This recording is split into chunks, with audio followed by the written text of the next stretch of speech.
I kicked over my grandma's jar, and even threw her only pair of shoes into the chimney. Without shoes, she had to work barefoot in the mountains. Her eyesight wasn't good. She asked me to help her thread a needle, but I showed my impatience, deliberately pulled the thread longer, and told her not to bother me while I played games. It was my first time visiting Grandma's home in the countryside. Because my mom was in debt, she had no choice but to leave me with Grandma. When Grandma tried to touch my head, I turned away with disgust. After seeing my mom off, Grandma reached for my hand to walk me home, but I shook her off, and almost hit her.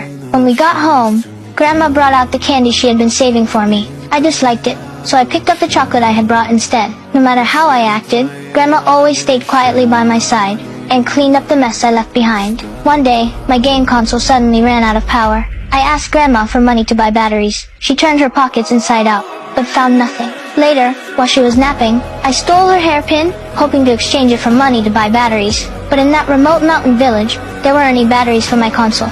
So I tried to trade the hairpin for snacks instead. The shopkeeper recognized it immediately as Grandma's, and scolded me. Grandma didn't get angry with me for stealing her hairpin. She used sign language to ask me what I wanted for dinner. She was mute. I picked up a flyer from the house and told her I wanted fried chicken. So Grandma took the herbs she had dug up, and went into town to trade for money to buy the chicken. After some time, heavy rain began to fall.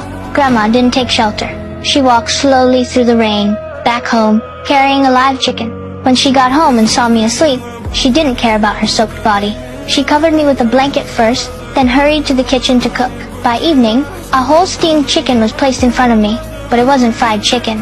I threw a tantrum. Grandma handed me a drumstick, but I knocked over the bowl of rice in anger, turned away, pulled the blanket over myself, and ignored her. Grandma quietly picked up the bowl, and gathered the spilled rice from the floor, eating it herself. That night, when I got hungry, I sneaked into the kitchen, and ate the chicken she had made. The next day, Grandma got sick. I covered her with a blanket, and placed a wet towel on her forehead. That's when I noticed she had been using a broken spoon to tie up her hair. I gave her back her hairpin, and felt guilty. Grandma took me to sell vegetables. I felt ashamed, so I threw the basket on the ground. Watching Grandma sell the vegetables alone, I felt embarrassed. Afterward, she took me to eat noodles. She only ordered one bowl for me. She didn't get any for herself. She just drank water to fill her stomach. When it was time to pay, I saw that all the money Grandma had worked so hard to earn, it was spent on me. I felt guilty again. On the way home, when we took the bus, I didn't want her to sit with me. Afraid my friends would laugh at me. She tried to hand me her bag, but I pushed her away. By the time she got back, the sun had already set.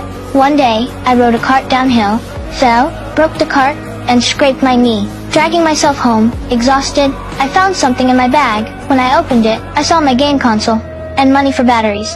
Tears fell uncontrollably. I knew this money was saved, from Grandma's thrift and sacrifice. When I saw Grandma come out to greet me, I couldn't hold it in anymore, and cried loudly. I felt deeply sorry for everything I had done.